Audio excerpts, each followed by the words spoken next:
Diskusi untuk berdiskusi. Assalamualaikum warahmatullahi wabarakatuh. Perkenalkan, kami dari kelompok 10. Nama saya Nuriza Rahmadina Amalia. Nama saya Fadila Samia. Nama saya Wulansari Gultong. Di sini kami akan menjelaskan materi dari kelompok 10 yaitu Demokrasi Pancasila. Di sini saya akan menjelaskan demokrasi Pancasila. Demokrasi adalah pemerintahan dari rakyat, oleh rakyat, dan untuk rakyat. Karena itu, pemerintahan dikatakan demokrasi. Jika kekuasaan negara ada di tangan rakyat, dan segala tindakan negara ditentukan oleh rakyat. Ada beberapa sistem demokrasi yang mendasar pada prinsip falsafah negara seperti 1. Demokrasi liberal, 2. Demokrasi suatu partai, dan komunisme. Ada 3 jenis demokrasi, yaitu 1. Demokrasi formal, yaitu demokrasi yang menjunjung tinggi persamaan dalam bidang politik. 2. Demokrasi material, yaitu demokrasi yang menekankan upaya untuk menghilangkan perbedaan di bidang ekonomi. Yang ketiga, demokrasi gabungan, yaitu demokrasi sintetis dari demokrasi formal dan demokrasi material. Selanjutnya, periodisasi sistem pemerintahan Indonesia. Berikut merupakan sistem periodisasi sistem pemerintahan Indonesia, yaitu 1. Sistem pemerintahan Indonesia periode 1945 sampai 1949. Yang kedua, sistem pemerintahan periode 1949 sampai 1950. Yang ketiga, sistem pemerintahan periode 1950 sampai 1959.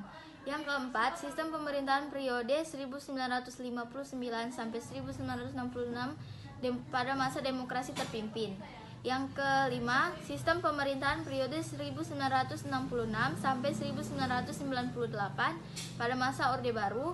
Yang keenam, sistem pemerintahan periode 1998 sampai masa sekarang. Dari pembahasan yang barusan kami jelaskan tadi, ada muncul 5 pertanyaan. Menurut Fadila, apa pengertian dari demokrasi? Kata demokrasi berasal dari bahasa Yunani, yaitu demos yang berarti rakyat atau penduduk setempat, dan kratein atau kratos yang berarti pemerintah.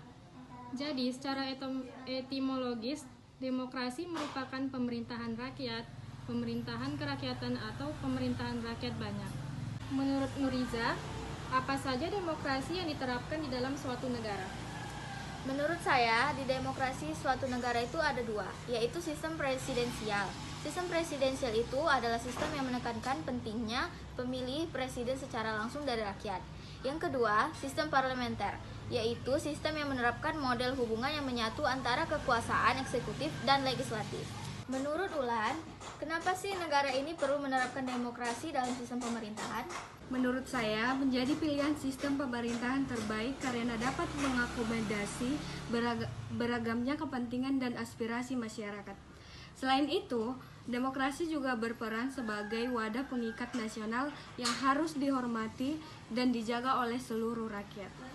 Menurut Fadila, pelaksanaan demokrasi di Indonesia ini sesuai dengan sila keberapa sih? Menurut saya, demokrasi ini termasuk ke sila keempat, karena Pancasila yang mengharuskan pemerintah untuk menghasilkan sistem pemerintah berbasis kerakyatan dan dilakukan secara musyawarah mufakat. Menurut Ulan, apa tujuan lembaga negara?